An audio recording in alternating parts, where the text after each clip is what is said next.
Happy Saturday, friends. Today is the day I get to go home. Uh, I'm excited to go home. I'm also tired. And you know what I noticed? Look at the bags under my eyes, you guys. Like, I don't typically get bags under my eyes, but oh my God.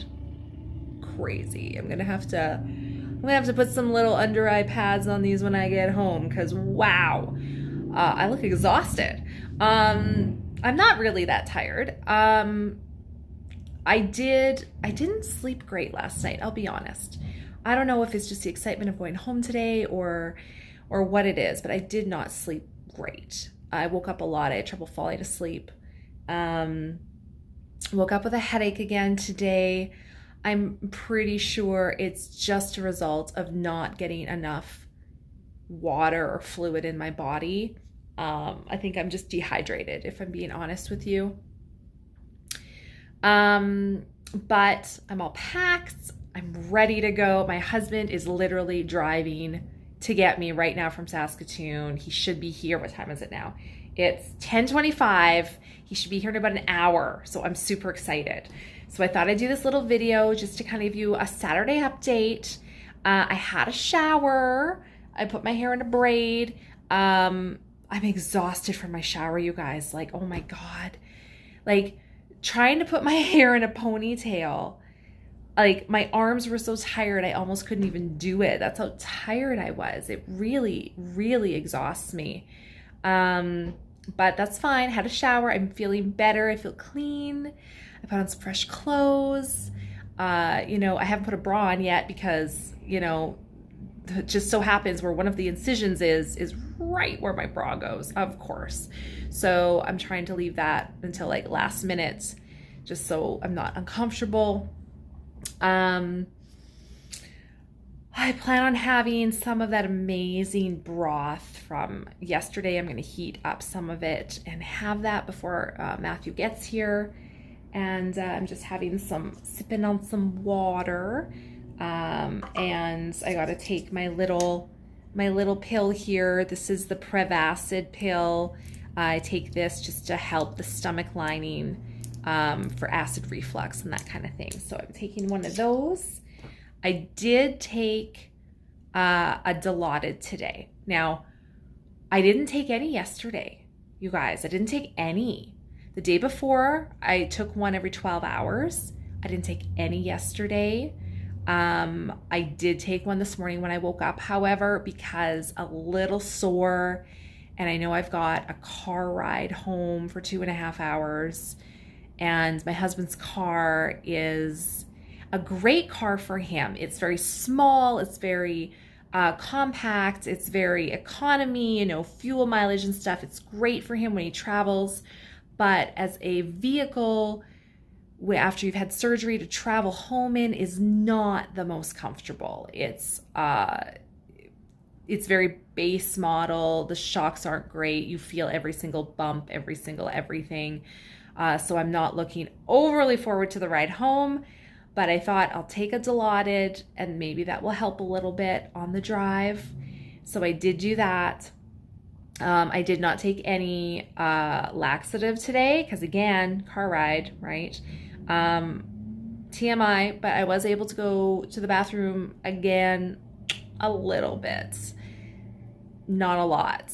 But I'm happy that some stuff is coming out. So that's a good thing.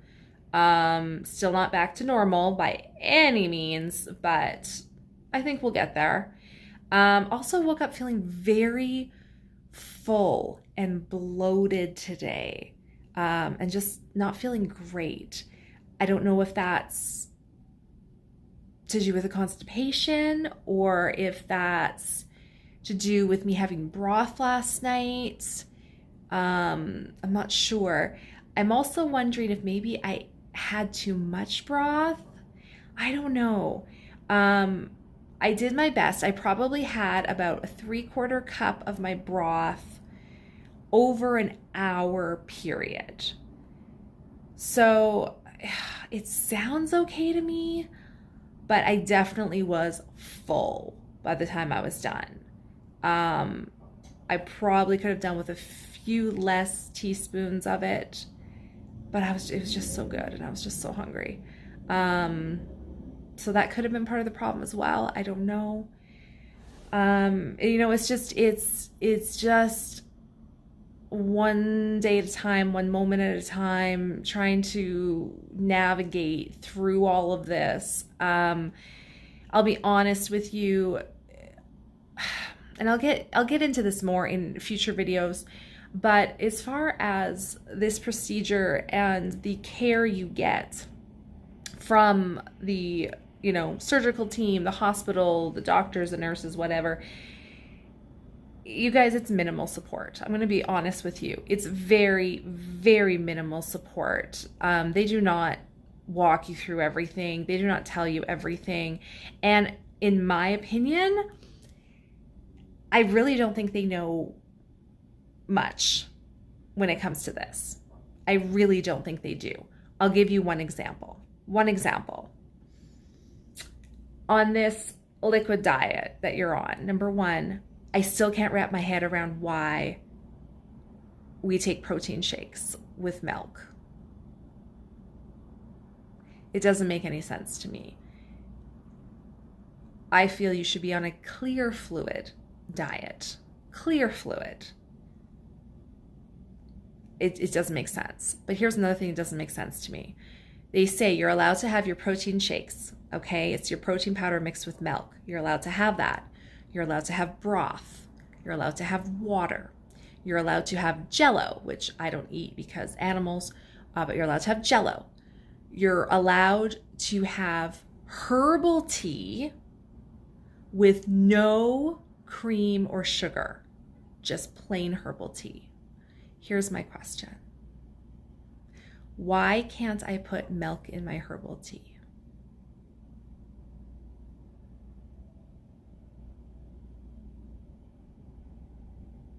I'm already having milk in my protein shake.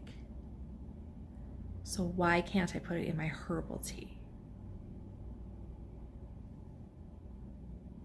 And that's a perfect example of why I don't think they have a clue what they're talking about. Absolutely zero. Same with soups. Like they say you can have broth. You can have broth only, okay? And I wanted soup. I called down to the restaurant and all they had was cream of mushroom. Now here's another question. Why can't I have cream of mushroom soup? I know that I can't eat the mushroom pieces in there, but if I'm just having the liquid, like if I take all the mushroom pieces out and I'm just having the liquid, why can't I have that? Because my protein shake mixed with milk is the exact same consistency as mushroom soup. Mushroom soup is made with milk, which is in my protein shake. Why can't I have that? Doesn't make any sense. If it was a clear fluid diet, I would completely understand. It's not a clear fluid, you can't have it. But it's not a clear fluid diet that I'm on. So I just don't think they know what they're talking about. I really don't. So basically what I'm doing is I'm taking what they have to say and I'm thinking about it. I'm not taking it word for word. I'm not, because they haven't given me confidence that they know what they're talking about.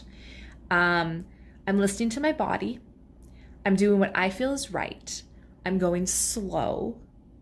So far, I haven't done anything technically I'm not supposed to. I did put milk in my herbal tea. I will tell you that. I did put a little bit of milk in there, but again, don't see why I can't. And I did do the broth, and I've been drinking the broth. So again, I'm pretty much sticking to exactly what they're saying, but I just don't think they have a clue what they're talking about. I really don't. So, yeah.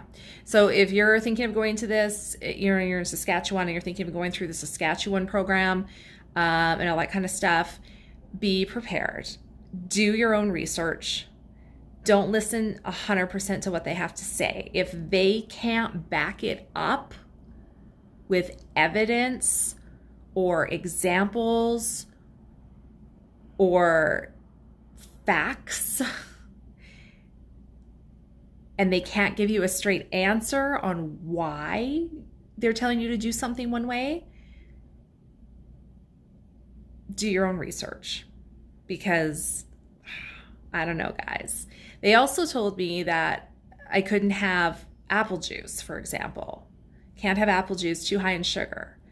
But when the nurse called me to go over the hospital, like day of surgery, like, okay, you have to stop having your protein shake the night before surgery. You can have clear fluids right up to 2 hours before surgery, including water, apple juice. And I'm like, what? Apple juice?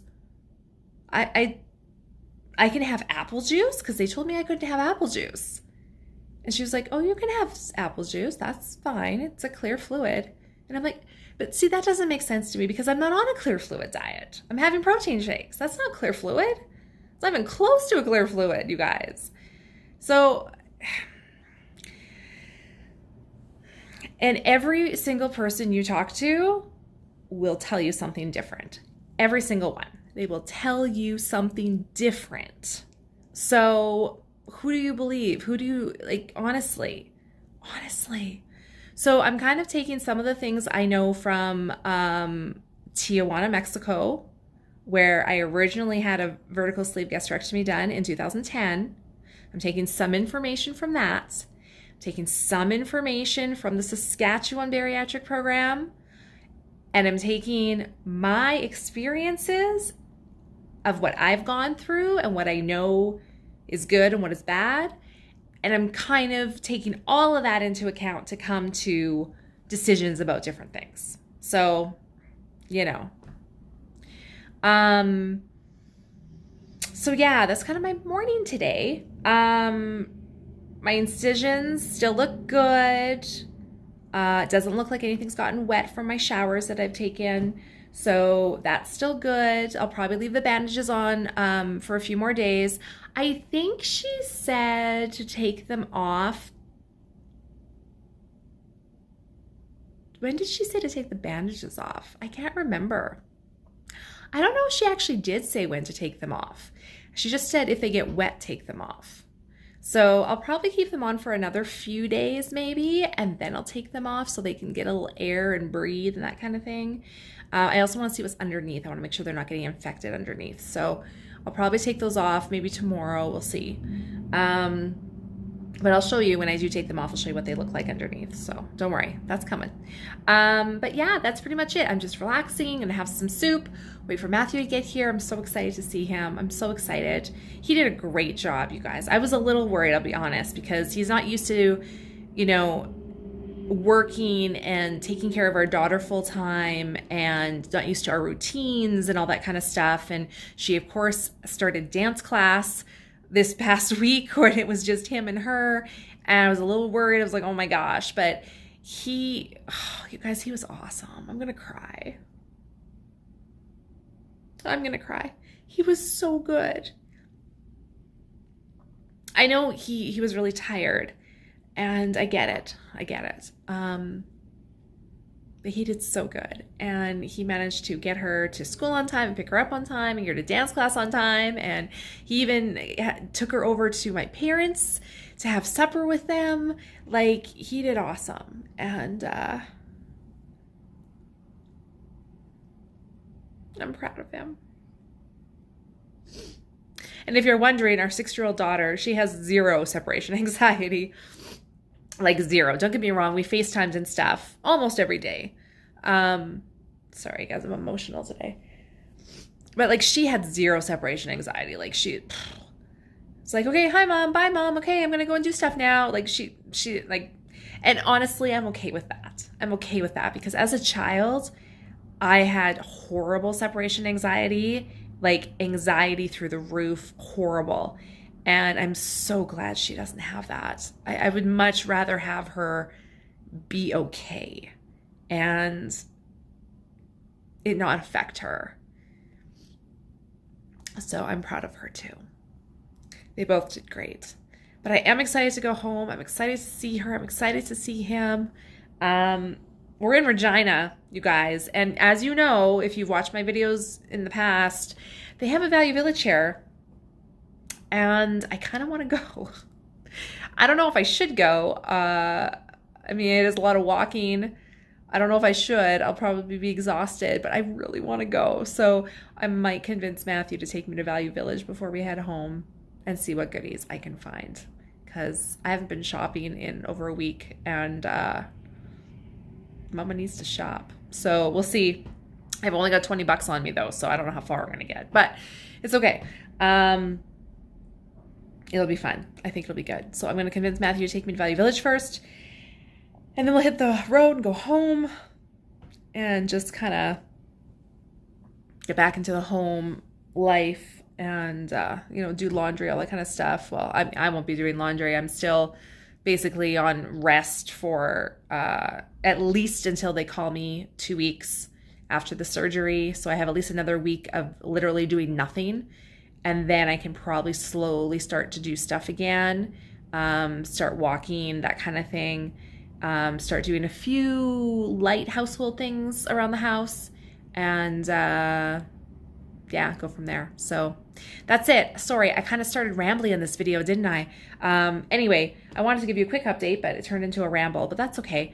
I'm just excited. I'm excited to go home, you guys. I will try to keep you posted here on my progress. I don't know if I'm going to do a daily check-in anymore because I don't know if there'll be much really to tell you. But of course, anything significant, I will, of course, pick up the camera and talk to you guys about it.